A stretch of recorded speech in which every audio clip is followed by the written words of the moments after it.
पहले मेरे दोस्त आप सभी को एक्सपर्ट एकेडमी के यूट्यूब चैनल पर हार्दिक स्वागत है। चलिए आज बहुत ही खुशी की बात है कि यानी कि मेरे क्लास 11th के बच्चों का भारी डिमांड था कि सर जो हम लोग का सिलेबस छूट गया उसका जल्द से जल्द वीडियो बना दीजिए ताकि हम लोग का एग्जाम आने वाला है। तो उन्हीं को रिगार्डिंग में आज हमने क्लास 11th का मैथ का चैप्टर नंबर 1 यानी कि सेट हम लोग आज एक सेशन स्टार्ट किए हैं ताकि उन लोग का कहीं एग्जाम में क्वेश्चन छूट न जाए। चलिए आज हम लोग सेट देखते हैं। देखने से पहले सबसे पहले आप लोग यह सूचित कर दे कि जो भी क्लास 11th में चाहे वो कभी अभी तक क्लास ज्वाइन किए हैं या नहीं किए हैं, अगर वो क्लास ज्वाइन नहीं किए हैं, अगर चाहते हैं कि अपना मैथ की तैयारी अच्छा से कर ले तो आज से ही ज्वाइन कर ले। जो कि आज हम लोग नए चैप्टर का शुरुआत किए एकदम जीरो लेवल से बेसिक लेवल से एकदम हाई लेवल तक चलेंगे जो कि आपका एकदम कंप्लीट काम करेगा। चलिए आज हम लोग देखते हैं। हम लोग जिस चैप्टर का स्टार्ट करना है उसका नाम है सेट। सेट बोले तो उसका हिंदी होता है समुच्चय। क्या होता है? समुच्चय, जो कि आपका कहां पे अध्याय नंबर 1 में है। और किस क्लास के लिए? क्लास 11th के लिए है। किसके लिए? क्लास 11th के लिए। ये जो मैथ है किसके किसके काम आएगा, चाहे वो जैक बोर्ड की तैयारी कर रहा हो, चाहे वो बिहार बोर्ड की तैयारी कर रहा हो, चाहे वो यूपी बोर्ड की तैयारी कर रहे हैं, यानी कि डॉट डॉट हम कह सकते हैं। जहां पे एनसीईआरटी की बात करता है, एनसीईआरटी की बात करता है, उस हर स्टेट बोर्ड के एग्जाम के लिए बहुत ही महत्वपूर्ण है। ठीक है। साथ ही साथ यदि आप जेई का तैयारी करते हो, नीट की तैयारी करते हो, उसमें भी आपका बहुत बड़ा योगदान रहेगा। ठीक है। चलिए आज हम लोग स्टार्ट करते हैं सेट के बारे में। अगर सेट के बारे में जानने से पहले हम लोग जानते हैं कि सेट थ्योरी सबसे पहले किसने दिया था। सेट थ्योरी का चर्चा करते हैं, एक नाम हमें ख्याल आता है गर्ग कैंटर। किसका नाम ख्याल आता है? गर्ग कैंटर। कहाँ के गणितज्ञ थे? ये जर्मन के थे। कहाँ के थे? ये जर्मन के थे। कहाँ के थे? जर्मन के। इन्हीं को कहा जाता है फादर ऑफ सेट थ्योरी। अगर आपसे कोई पूछ दे कि फादर ऑफ सेट थ्योरी किसे कहते हैं तो गर्ग कैंटर का। इन्होंने ही सेट थ्योरी के बारे में सबसे पहले चर्चा किया था।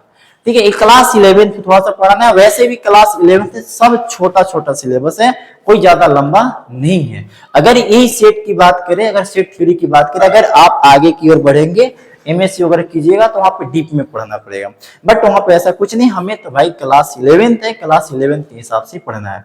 तो सर जी सबसे पहले हम पता करते हैं कि सेट कहते किसको है। सेट कहते किसको है? तो सेट हम उसे कहते हैं, अगर सेट की बात करें अपनी भाषा में बात करें तो सेट कहते किसको है? तो सेट हम उसे कहते हैं जो व्यक्ति के अनुसार आंसर ना बदले, उसी को हम सेट कहते हैं, यानी कि समुच्चय की बात करते हैं। एक वैसा चीज, एक वैसा सुपरिभाषित होना चाहिए जो हर किसी से अगर के पूछा जाए उसका आंसर हमें सेम मिलेगा, उसी को हम क्या कहते हैं? सेट कहते हैं।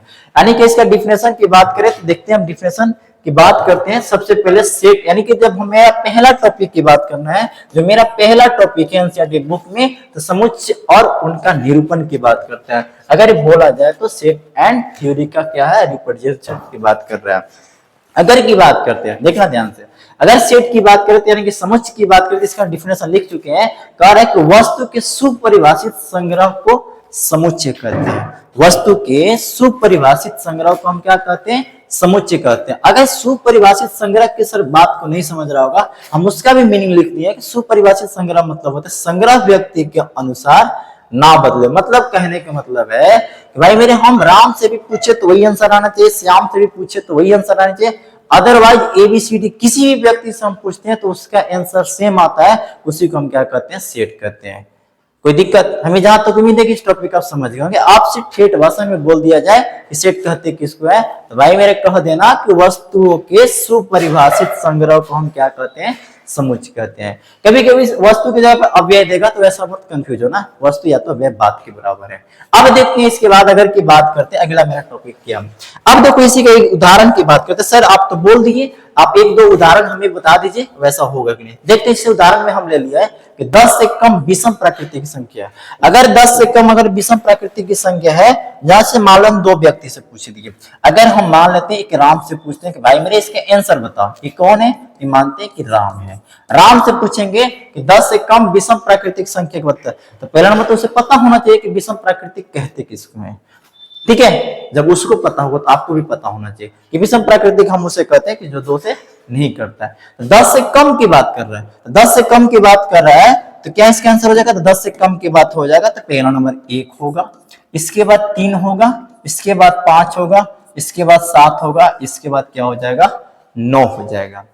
अगर यही चीज को हम अगले व्यक्ति दूसरे व्यक्ति से पूछते हैं, मान लेते हैं मोहन से पूछते हैं कि भाई मेरा तू बताओ कि 10 से कम विषम प्राकृतिक संख्या होता क्या है, तो ये भी मोहन भी कहेगा भाई मैं तो हमें मूर्ख मत बनाओ, तुम जो आंसर दिया है वो आंसर सेम है, यानी कि एक ही होगा, 3 होगा, 5 होगा, 7 होगा और क्या है? 9 होगा। जब दोनों व्यक्ति के आंसर अगर के सेम आता है, थर्ड पर्सन से भी पूछेंगे तो उसका भी आंसर सेम आ जाएगा, तो उसी को हम क्या कहते हैं? इसी को तो कहते हैं सेट, यानी कि क्या हो गया? यह सुपरिभाषित है। क्या है? सुपरिभाषित है। और जब सुपरिभाषित है इसका मतलब यह सेट है, यानी कि सेट के अंतर्गत आता है। अब बात करते हैं अगला क्वेश्चन। कह रहा है पांच सबसे अच्छे अभिनेता की बात करें। देख मेरे भाई, अभिनेता आ गया भाई मेरे, यहाँ पे अभिनेता तो ही पूरे अगर तो वर्ल्ड में देखा जाए तो अभिनेता तो 5 है ही नहीं। अगर बोला जाए, कोई कहेगा कि भाई मेरे हमें अमिताभ बच्चन पसंद है, कोई बोलेगा ना ना ना ना हमको अमिताभ बच्चन पसंद नहीं है, हमें कौन पसंद है? हमें मान लो अक्षय पसंद है। कोई है कि ना वो आ गया बिहार वाला, तो बोले ना भैया मेरे हमें ना तो अमिताभ पसंद है ना अक्षय पसंद है, हमें तो भाई पवन पसंद है। हो सकता है कोई और मिल जाए तो कोई कहेगा हमें खेसारी पसंद है। इसका मतलब हम कह सकते हैं अभिनेता के जैसी बात आ जाएगा, इस सुपरिभाषित नहीं है। अब जब सुपरिभाषित नहीं है, जब इस सुपरिभाषित नहीं है, इसका मतलब यह सेट नहीं है। इसका मतलब हम कह सकते हैं कि यह सेट नहीं है। अब कह रहे हैं अंग्रेजी वर्णमाला के स्वर की बात करें। स्वर कहने का मतलब होता है क्या चीज? किसका बात कर रहा है? वोवेल की बात कर रहा है। किसका बात कर रहा है? वोवेल का। आप सबको पता होगा कि अंग्रेजी वर्णमाला में वोवेल की संख्या कितना होता है? 5। कितना होता है? 5। अगर की बात किया जाए वर्ल्ड के किसी भी व्यक्ति से, अब अनपढ़ व्यक्ति से मत पूछना, पढ़ा लिखा व्यक्ति से पूछेगा कि अंग्रेजी वर्णमाला में स्वर की संख्या कितना होता है, तो कितना बोलेगा? 5 बोलेगा। कितना बोलेगा? 5 बोलेगा। तो कौन कौन बोलेगा? ए बोलेगा, इसके बाद ई बोलेगा, इसके बाद आई बोलेगा, इसके बाद ओ बोलेगा, अब इसके बाद क्या बोलेगा? यू बोलेगा। यानी कि 1 2 3 4 5। यानी कि हम कह सकते हैं कि अंग्रेजी वर्णमाला के जो स्वर की संख्या होता है 5 होता है। कितना होता है? 5। यानी कि जब सभी व्यक्ति का एक ही आंसर आता है, इसी को तो हम कहते हैं कि सुपरिभाषित है। असुपरिभाषित है तो इसका मतलब हम कह सकते हैं कि क्या है? यह सेट है। क्या है? सेट है। कोई दिक्कत? इस टॉपिक पर हमें लगता है कोई दिक्कत नहीं होना होगा। अब आगे की ओर बढ़ते हैं। अब यहाँ पे देखिए हम कोडिंग में करके रखे थे नोट। अब देखिए सेट को निरूपित करने के लिए, दिखाने के लिए हमें 3-4 चीजों पे फैक्ट पे ध्यान रखना चाहिए। पहला हम कह सकते हैं कि समुच्चय के, देखना ध्यान से, समुच्चय के सभी अवयव को, सभी अवयव बोले तो एलिमेंट को, समुच्चय के सभी अवयव को मझले कोष्ठक की बात करते हैं, यानी कि मझले कोष्ठक के अंदर लिखते हैं। क्या करते हैं? अंदर लिखते हैं। पहला पॉइंट की बात करता है। इसके बाद सेकेंड पॉइंट की बात करते हैं तो लिखते हैं कि समुच्चय के सभी अवयव को कोमा का प्रयोग करके, कोमा का, देखना ध्यान से, कोमा का प्रयोग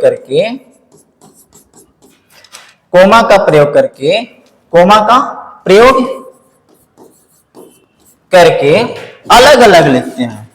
अलग अलग लिखते हैं। ठीक है। एक और बात का ध्यान रखना कि समुच्चय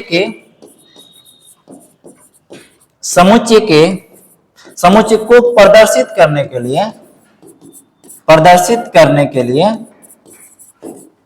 के लिए अंग्रेजी वर्णमाला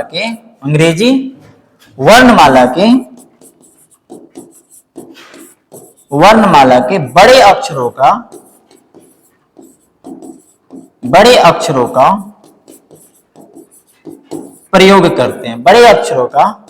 प्रयोग करते हैं। और सबसे लास्ट और इंपॉर्टेंट पॉइंट, समुच्चय के किसी भी अवयव को दोबारा नहीं लिखते हैं।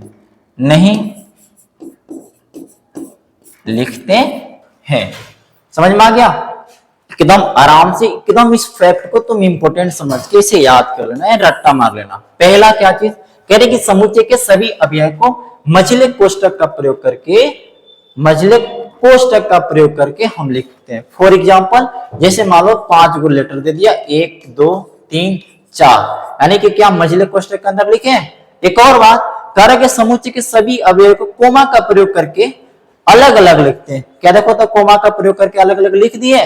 फिर कह रहा है कि समुच्चय को प्रदर्शित करने के लिए अंग्रेजी वर्णमाला के बड़े अक्षरों का प्रयोग करते हैं। बड़े अक्षर कुछ भी हो सकते हैं, यानी कह सकते हैं कि ए बराबर आपका सेट दिया हुआ है, सेट ए बराबर एलिमेंट दिया हुआ है 1 2 3 4, मझले कोष्ठक के अंदर लिख दिए। अब प्लस में third first second third four है ना, 4 पॉइंट आपका कह रहा है कि समुच्चय के किसी भी अवयव को दोबारा नहीं लिखते हैं। समुच्चय के किसी भी अवयव को दोबारा नहीं लिखते हैं। अगर ऐसा है तो सही है, अदरवाइज अगर के आप ऐसे लिखते हैं 1 1 2 3, तो ये आपका समुच्चय नहीं कहलाएगा, क्योंकि इसमें एलिमेंट 1 जो है रिपीट कर दिया। यानी कि हम कह सकते हैं कि अगर हम सेट की बात करते हैं तो उसमें एलिमेंट को रिपीट नहीं करने देना है। सही है, आप यहां तक समझ गए होंगे। जैसे हम आगे की ओर बढ़ते हैं, अब करें समुच्चय का निरूपण। यानी कि समुच्चय का निरूपण, यानी कि हम कह सकते हैं समुच्चय का जो निरूपण करते हैं हम लोग 2 तरीका से करते हैं। कितना तरीका से करते हैं? 2 तरीका से करते हैं। पहला कार्य है समुच्चय के निरूपण की बात करते हैं तो पहला कार्य है, एक कार्य है रोस्टर विधि द्वारा। किसके द्वारा? रोस्टर विधि द्वारा। और एक कार्य है समुच्चय निर्माण के द्वारा। अगर रोस्टर विधि की बात करें, देखना ध्यान से, अगर रोस्टर विधि की बात करें, रोस्टर विधि की बात करें, देखिए ना, रोस्टर और सेट, यहाँ समुच्चय निर्माण इंग्लिश बोले तो सेट बिल्डर होता है, और यहाँ पे रोस्टर की बात करें तो रोस्टर ही होता है, टेबुलर फॉर्म सारणीबद्ध। अब देखना ध्यान से, सर ये दोनों में अंतर क्या है? तो रोस्टर हम उसे कहते हैं, इसका जैसे एग्जांपल देगा तो ये ऐसे रहेगा, कहेगा कि भाई मेरे ए बराबर है 1 है 3 है, इसके बाद 5 है 7 है, और कितना कर दिया 9 है। अगर इसी को अगर हमें लिखना है किसके रूप में, इसी को अगर हमें लिखना है समुच्चय निर्माण के रूप में, तो लिखना होगा कि ए बराबर x सच दैट x, इसको क्या बोलते हैं? Such that. क्या बोलते हैं? Such that. लिख लेना, सच दैट। हिंदी बोले तो इसी को बोलते हैं इसी प्रकार। ठीक है, यानी कहेंगे कि x such that x comma लगा देना 10 से कम विषम प्राकृतिक संख्या है। विषम प्राकृत संख्या है। कोई दिक्कत? ए हो गया आपका, उधर वाला हो गया रोस्टर फॉर्म में, इधर हो गया सेट बिल्डर यानी कि समुच्चय निर्माण के फॉर्म में। ठीक है, अब समझ गए होंगे सेट बिल्डर और क्या चीज, रोस्टर फॉर्म के बारे में। ठीक है, 1 2 एग्जांपल अभी बहुत सारा हम लोग बुक से ही करेंगे, बाकी आगे चलते हैं, क्योंकि हमारे पास टाइम नहीं उतना डीप पढ़ा सके, क्योंकि अभी हमारे पास समझिए कि सितंबर हो गया, मे भी आपका अभी अर्धवार्षिक होगा भी एग्जाम, और नहीं तो वार्षिक का भी ज्यादा टाइमिंग नहीं है। चलते हैं आगे की ओर। जैसे ही बढ़ते हैं तो अगला जो टॉपिक है, अगर कि निरूपण की बात करते हैं, निरूपण की बात करते हैं, देखना ध्यान से, निरूपण की बात करते हैं तो एक बात फैक्ट है जो कि याद कर लेना, आपके बुक में भी दिया होगा। देखना क्या दिया हुआ है, बड़े एन से। अगर बड़ा एन से, यानी कह सकते हैं कि प्राकृतिक संख्या का समुच्चय को किसके द्वारा दर्शाते हैं, तो बड़ा वाला एन से। पूर्ण संख्याओं के समुच्चय को किसके दर्शाते हैं, तो जेड से। अब परिमेय संख्या का समुच्चय को किसके द्वारा दर्शाते हैं, क्यू से। वास्तविक संख्या के लिए आर, धन पूर्णांक का समुच्चय के लिए जेड प्लस, धन परिमेय संख्या के लिए बात करें तो क्यू प्लस, और धन वास्तविक संख्या की बात करें तो क्या होता है, आर प्लस। अब उसी में एक और चीज हमें पढ़ना है, बिलोंग्स टू के बारे में, यानी कि ऑप्शन के बारे में, ऑप्शन नॉट के बारे में बात करें, बिलोंग्स की बात, बिलोंग्स टू के बारे में और डज नॉट बिलोंग्स के बारे में। यहाँ पे क्या होता है देखिएगा ध्यान से, जैसे कोई आपका एक सेट दिया हुआ है, क्या दिया हुआ है, सेट दिया हुआ है। सेट में आपका दे दिया कोई नंबर 1 है 2 है 3 है 4 है, और क्या दे दिया 5 है, एक सेट दिया हुआ है। ठीक है, अब आपसे पूछेगा क्या एक जो है बिलोंग करता है कि नहीं करता है, किसमें, ए में। ए में एक जो है बिलोंग करता है कि नहीं करता है। आप देख के है क्या कर रहा है, अव्यय है या सदस्य है, उसका मतलब कहते हैं कि बिलोंग करता है। मतलब एक जो है बिलोंग करता है तो बिलोंग का सिंबल लगा सकते हैं, बिलोंग्स टू का सिंबल लगा देंगे। उसी प्रकार से अगर की बात करें 5 का, 5 बिलोंग कर रहा है ए में, ये भी कहां कर रहा है, यानी कि बिलोंग्स लगा। अगर उसी प्रकार से वही सेट रहेगा और आपसे पूछेगा क्या 7 बिलोंग कर रहा है ए में, आप कहेंगे ना ना ना 1 2 3 4 5 तक ही है, 7 तो है ही नहीं। यहाँ पे क्या हो जाएगा, not belongs, does not belongs की बात कर लेगा। ठीक उसी प्रकार से अगर 8 भी बोलेगा, 8 है तो नहीं है, तो हम कह देंगे कि ए में नहीं है। ये होता है बिलोंग्स और नॉट बिलोंग्स की बात करता है, बोले तो। ठीक है, अब आगे की ओर जैसे हम लोग बढ़ते हैं, आगे की ओर बढ़ते हैं तो हम लोग प्रश्नवाली 1 पर आ गए। 1.1 का कह रहा है कि निम्नलिखित में से कौन सा समुच्चय है, अपने उत्तर का औचित्य बताएं। ठीक है, अपने हिसाब से कह रहे कि जे अक्षर से प्रारंभ होने वाले वर्ष के सभी महीनों का संग्रह। भाई मेरे जे अक्षर से प्रारंभ कौन कौन होता है, एक होता है जनवरी, एक होता है क्या चीज जून, और एक होता है जुलाई। किसी भी व्यक्ति से हम पूछेंगे जे अक्षर से प्रारंभ होने वाला, जे अक्षर से प्रारंभ होने वाला महीना का नाम क्या है, जनवरी है, जून है और क्या है, जुलाई है। यानी कहीं न कहीं सबका बात बराबर आ गया, तो कहीं न कहीं क्या है, यह सुपरिभाषित है, सुपरिभाषित है। और जब सुपरिभाषित है इसका मतलब क्या हो जाएगा, सेट हो जाएगा, सेट हो जाएगा। अगला की बात करते हैं, भारत के 10 सबसे अधिक प्रतिभाशाली लेखक का बात करते हैं। भाई 10 से कोई प्रतिभाशाली लेखक नहीं है, भारत में लेखक की संख्या अधिकों से अधिक है, जो कि हम कह सकते हैं सुपरिभाषित नहीं है, तो नहीं है तो सेट भी नहीं होगा। कह रहा विश्व के सर्वश्रेष्ठ 11 बल्लेबाजों का संग्रह। भाई मेरे विश्व की बात करें, मेरे भारत में ही 11 से ज्यादा बल्लेबाज हैं जो सर्वश्रेष्ठ के रूप में माने जाते हैं, यानी कहीं ना कहीं ये भी सेट के अंतर्गत नहीं है। ठीक है, अब कह रहे आपकी कक्षा के सभी बालकों का संग्रह। भाई तुम्हारे क्लास में कितना बच्चा है तो तुम्हें पता है, इसका मतलब कहीं ना कहीं लिमिट में है, यानी कि ये सेट के अंदर आते हैं, तो क्या हो जाएगा, ये सुपरिभाषित है। किसी भी से पूछेंगे, किसी भी बच्चा से पूछेंगे कि तुम्हारे क्लास में बच्चा की संख्या कितना है, तो वह आराम से कहेगा मेरे क्लास में बच्चों की संख्या XYZ जो भी रहेगा वो बता देगा। कहीं ना कहीं सुपरिभाषित है, तो सुपरिभाषित इसका मतलब क्या है, सेट है। कह रहे कि 100 से कम सभी प्राकृतिक संख्याओं का संग्रह। 100 से कम की बात करेगा तो भाई मेरे स्टार्ट करो 1 2 3 और डॉट डॉट डॉट कहां तक, 99 तक। कोई भी व्यक्ति पढ़ा लिखा व्यक्ति है उससे बोला जाए कि 100 से कम प्राकृतिक संख्या क्या होता है, तो यही बात बोलेगा कि भाई 1 से उठा और 99 तक चल जाओ, यही आपका 100 से क्या होता है, कम प्राकृतिक संख्या की बात करता है। यानी कहीं ना कहीं ये भी क्या हो जाएगा, सुपरिभाषित हो जाएगा। असुपरिभाषित हो गया तो सेट हो गया। करे लेखक प्रेमचंद द्वारा लिखित उपन्यासों का संग्रह। देखो कोई भी लेखक है, अगर कोई भी लेखक है तो उसका उपन्यास कितना है उसको तो पता है कि भाई हमने इतना लेखक लिखे हैं, ठीक है, इतना हमने कविता लिखी है, इतना हमने दोहा लिखे हैं। ठीक है, कोई भी राइटर हो, चाहे वो गाना कहीं क्यों नहीं राइटर हो, उसे पता रहता है कि भाई हम इतना गाना लिखे हैं। इसका मतलब कहीं ना कहीं सुपरिभाषित है, सुपरिभाषित है तो भाई कहीं ना कहीं सेट है। बात करते हैं सभी समपूर्णांकों का संग्रह। समपूर्णांकों का संग्रह भी कहीं ना कहीं आपस में क्या है, सेट की बात करते हैं। फिर कह रहे हैं इस अध्याय में आने वाले प्रश्नों की संख्या खुद से बताओ। प्रश्न वाली 1.1 में कहीं पहला क्वेश्चन में कुल कितना क्वेश्चन है, तो आराम से तुम देख के बताओ कि 9 है, यानी कहीं ना कहीं ये भी सुपरिभाषित है, तो सुपरिभाषित है तो क्या है, सेट है। ठीक है, अपनी भाषा में लिखना आंसर, तुम्हें जैसे लगता होगा वैसे समझा देना कि भाई सेट है तो है क्यों है, और नहीं है तो क्यों नहीं है। ये उतना डीप हम आंसर देने वाले में सभी नहीं है। लास्ट है, कह रहे हैं कि विश्व के सबसे अधिक खतरनाक जानवरों का संग्रह। देख मेरे भाई, अगर खतरनाक जानवर की बात कर जाए, कोई है छिपकली से भी डर जाता है, अब कोई है तो भाई सांप से भी नहीं डरता है। इसका मतलब हम कह सकते हैं कि उसके लिए खतरनाक कोई और है, मेरे लिए खतरनाक कोई और है, तुम्हारे लिए खतरनाक कोई और है। इसका मतलब ये सुपरिभाषित नहीं है, और सुपरिभाषित नहीं है तो सेट भी नहीं है। तो उम्मीद करते हैं कि ये चीज आपको बहुत अच्छा से समझ में आया होगा। तो आज के लिए बस इतना ही रहेगा, मिलते हैं हम लोग नेक्स्ट वीडियो में, और उम्मीद करते हैं कि जो वीडियो अभी आप लोग कंटिन्यू देख रहे हैं अपने दोस्तों के साथ जरूर शेयर कीजिएगा, ताकि आपको भी और आपके दोस्त को भी क्लास 11th के एग्जाम में हेल्पफुल हो। चलो आज के लिए बस इतना ही, थैंक यू।